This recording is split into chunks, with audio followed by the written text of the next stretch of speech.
My Figma file looked like a hella mess when I started UX design. Everything was everywhere, and I thought, as long as the final design is clean, everything else doesn't matter. The process is meant to be chaotic. Do you think the same way? Well, let me tell you what I learned. There is no such thing as a final design. You design a version, you go to bed, you wake up, you look at it, and you see a piece of crap. So do it again and again and again. And when you think it's perfect, you bring to your boss, and she thinks it's a piece of crap, and she brings it back to you. Now you iterate, bring back to her. She brings it back to you until you two are aligned, and then she brings it to her boss. And guess what? Her boss still thinks it's a piece of crap. And when everyone is finally aligned, your company decides to bring a new leader, and she suggests you to go back to the first version.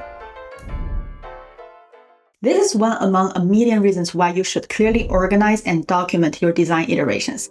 So when your new boss comes along and asks whether you have tried what you've tried during the first go, you just need to scroll down, go to version 1.0, and say, "Great question, Elizabeth. We tried this approach at the beginning of the project. Here's what it looks like. This version worked well for existing users, but new users felt confused and dropped off early. The goal of this project is to increase conversion for new users, and they are not familiar with XYZ. That is why we simplified the flow and created one clear main path for them, even though this reduced options for old users." The second among a million reasons why you should clearly organize and document your design is for your portfolio. Your portfolio needs not only to show a great final UI, but also show how you got there, the challenge you faced, and the trade-off decisions you made. And by the way, I have never seen one single person who actually liked updating their design portfolio. Most designers I know, they procrastinate on this for at least 2 years. And by that time, when you finally go to update your portfolio, even if you're Einstein, you won't remember what happened back then. Clear annotation and documentation make your portfolio stronger and make it much easier for you to write up a case study. Here's what I like to do. There's no right answer, by the way, so take it if you like it. Start with version 1.0, and if it's a small iteration, start a new page and name it 1.1. And if it's a bigger iteration, start a new page and name it version 2.0. And every time I iterate, I write directly in the Figma file why I made the change, who I talked to, what suggestions they gave me, and which ideas I decided to keep or not to keep. If the iteration is based on usability testing, clearly know the results that shape the decision. This one habit alone will put you miles ahead. Hi, I'm Aliana Cai. If you're into design, tech, and business, make sure to subscribe and turn on all notifications. To help with your attention span, I will bring out my cute baby for this point. When I hire people, I will go to their portfolio, and in 3 seconds, I can tell whether I click into any of their case studies. How? By looking at the UI they show in their project banner. Your UI is your first impression as a designer in tech, and that is why it is so important to polish the UI of your case studies. And I have a trick to quickly improve your UI skills for free. I've said it multiple times, but I will just share it again. Take a screenshot of a great product and put it in one frame in Figma. Then start another frame on the side and trace every single element in the screenshot to the nearest pixel until you've made an exact copy. Here's an example of what my student recreated during their first week at my bootcamp. If you play it as a prototype, you can go left and right, and it should look something like this. This is the screenshot, and this is their tracing. Do this every day for a month. Then go back to your old project and you will immediately see how to make them better. Why does it work? Because great design is transparent.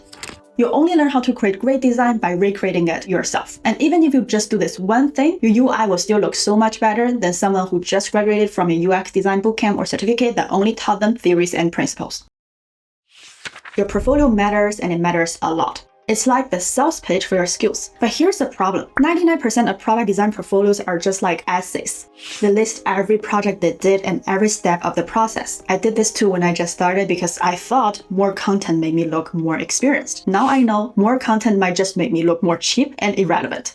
Imagine I'm a recruiter. I need to hire someone to design a boring B2B dashboard for an e-commerce advertisement platform. It's Monday morning. I have 2,000 applications to review. I just sent my kids to school and they told me they don't like the lunchbox I made for them by waking up at 5 a.m. in the morning. They said they'd rather have the mac and cheese in school. And I am back at my home office, and there's a random pair of socks that my husband left on the floor. I open the portfolio and I see 20 case studies from this one person, starting with an imaginary meditation app they designed while taking a bootcamp back in 2018. Does this recruiter need meditation? Yeah, and even more after seeing this portfolio. Remember this, the purpose of your portfolio is not to document everything you've ever done. The purpose is to convince the recruiter you are worth interviewing. It's about persuasion, not documentation. And now I will show you my secret 5-part persuasion model. Take note on this. And the 5 parts are credibility, clarity, logic, action, and emotion. Let's break it down. Number 1, credibility. Use borrowed trust. The recruiter doesn't know you, you don't have credibility yet. So you borrow trust from names, brands, schools, people, places, and industry-specific keywords that are already trusted. If you studied at a well-known school, name it. If you worked at a big tech company, name it. If you're based in a tech hub, name it. Even if you build a concept project for a famous product, still name that product. Because people don't read, we scan. And all we will see is the recognizable name. The recruiter we just talked about, what she wants to see is San Francisco, B2B, e-commerce, ads, Stanford, Google. That's how you use borrowed trust. But just saying, the wellness industry is also growing very fast. So if your goal is to work in the wellness industry, then the meditation app becomes relevant. But still, please make sure you use borrowed trust in that industry as well. So overall, your goal is just that within 3 seconds scan of your homepage, a recruiter should immediately assume you're competent and relevant. Number 2, clarity. We don't read anymore, we scan, we skim, we click fast. And recruiters are also human. So make your content scannable and use simple language, clear hierarchy, and plenty of white space.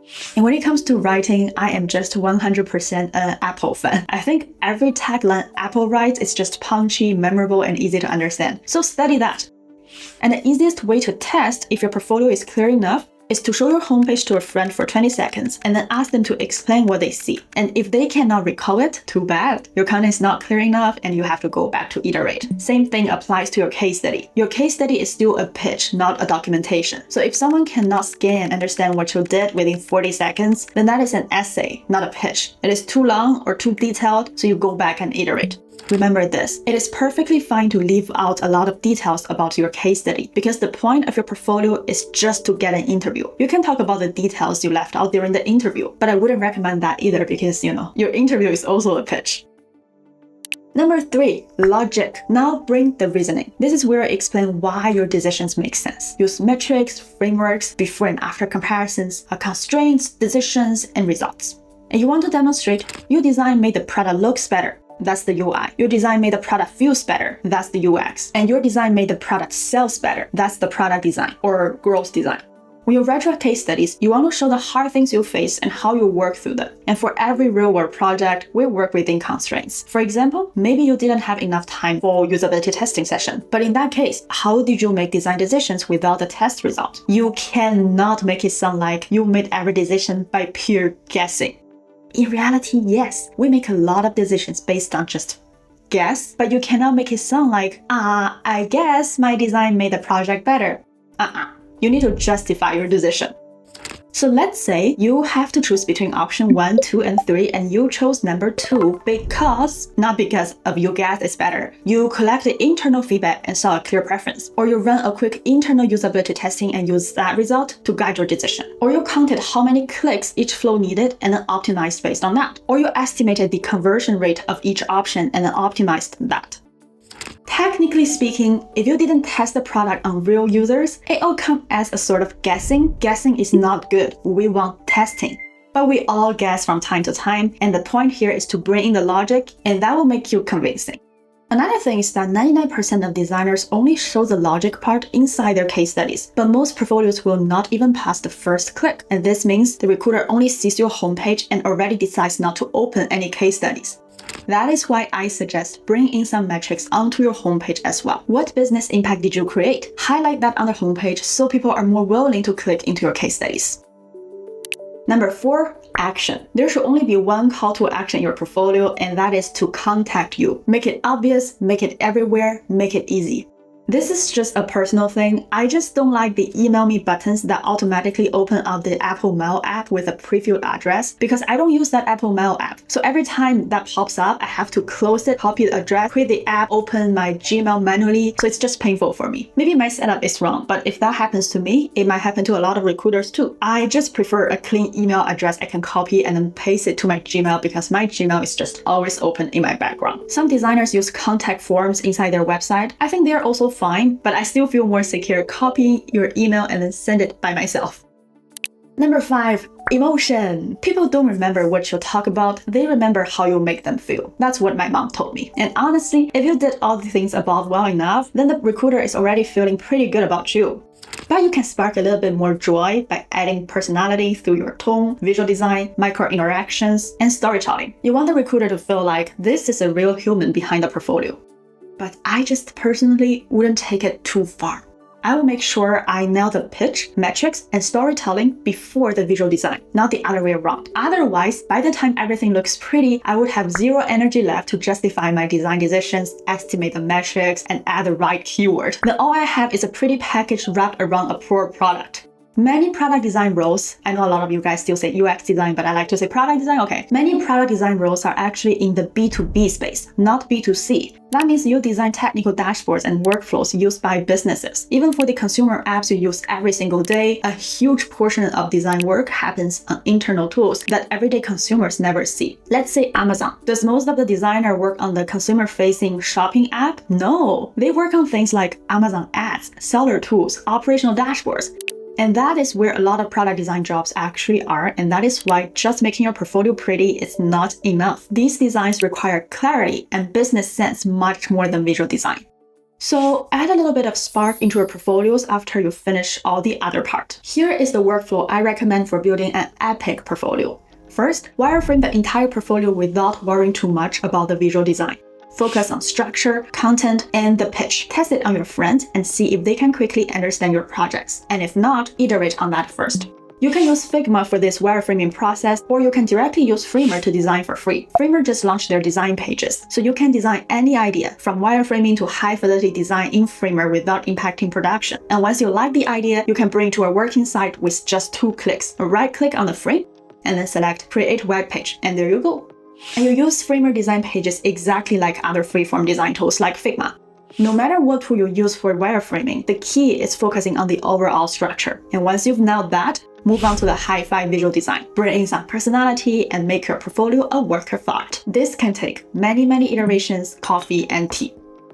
Next, bring your hi-fi design to production. Framer is still the tool I 100% recommend for this.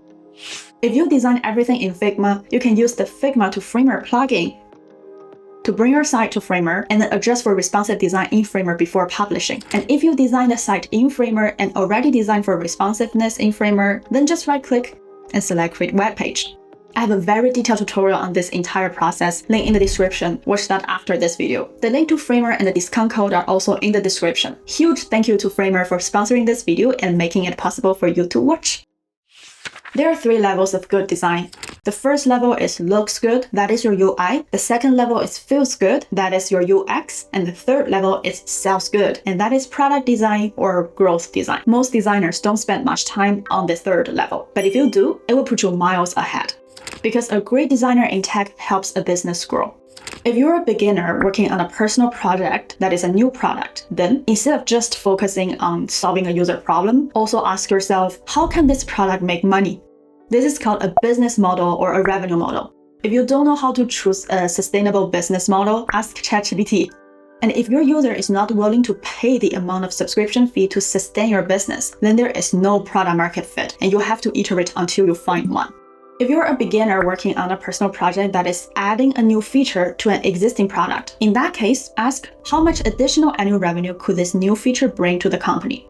And there's usually 2 ways to do it, increasing conversion or increasing retention. If it is a public company, you can read their financial reports and then make an estimate. And if you don't know how, good news, ChatGPT and Gemini all knows. Just feed AI your relevant report and then talk about your idea and then ask it to do an estimate for you. In a real tech company, product managers and data analysts usually lead the business metrics part. But if you're not in big tech yet, you want to do this business work yourself so that your project look more similar to the ones in big tech. And with that, you get yourself closer to the job you want. And if you're already working as a product designer in a tech company, get yourself into as many business meetings as possible. Nobody likes meetings, but being in those rooms gives you visibility. And visibility gives you influence. Influence gives you impact. And impact gives you money. So many times when we designers finally get an exciting project, we realize, oh my god, this thing is already 80% designed by the product manager and the leadership. And all we're left to do is just visualizing other people's idea. If you're not involved in the decision-making meetings early on, it becomes very hard to justify your impact. You couldn't shape the direction in the early place, so of course, it is hard to propose new solutions when everyone else are already aligned with their proposal. All you're left to do is draw out whatever the business stakeholders already decided. That is why in so many big tech companies, we push to change our titles from UI/UX designers to product designers or growth designers. Having product in the title signals that we're not just here to make things pretty. We're here to have a say in the product and business decisions. Once you take your design from looks good and feels good to sells good, level 3 unlocked. I learned the hard way that if you're working in a tech company, the working culture in the meetings can be very tricky for you to speak up as a designer. The more business stakeholders you have in the room, the harder it becomes to speak up. And the more guys in the room, the harder it becomes too. Look, I like to be polite, but if people are cutting each other off all the time, when do I ever get a chance to talk? Well, I figured out 2 tricks. Number 1 is lame, but it works. I just raise my hand in Zoom meetings with that emoji thing and then wait for another considerate person to call on me. It works all the time. It's lame, but it works. And number 2 is that I cut in as well, but no one likes being cut off, so the trick is to cut in when someone is taking the conversation off track. And I bring back on track, so now I'm the hero to everyone else. And then I quickly apologize and compliment the person I cut so I don't lose too much karma. Sorry for cutting in, Elizabeth. I like what you said about blah blah blah, but I just want to remind us about blah blah blah, and based on that, I suggest blah blah blah. And if it is too hard, just raise your hand. Also, when you share an idea, don't be afraid to be disagreed with. If you never speak up, you will never get seen. And if you don't get seen, then you won't be able to go up in the organization. If someone says your idea is not good enough because of ABC and they are all clear reasoning, then just say, I agree. Thank you for sharing. Now we know that this is not a path forward, and I will make a note on that in the document. Meanwhile, anyone else have any ideas to share? Now, if you're a beginner still looking for a job, then you may think, well, that is just something I will worry about after I get a job. No, you do it now by pitching and selling your design service.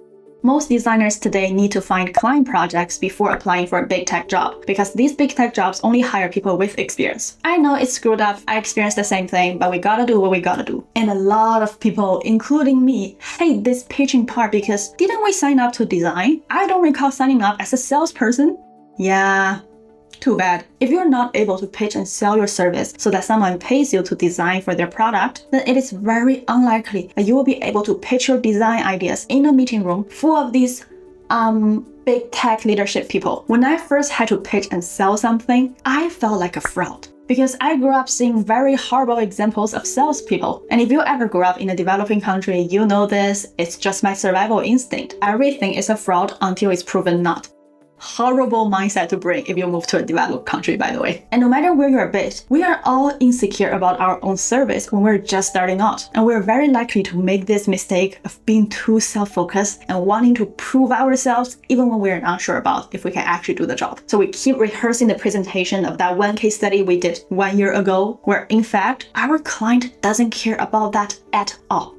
All our client want to know is if we can actually help their business grow.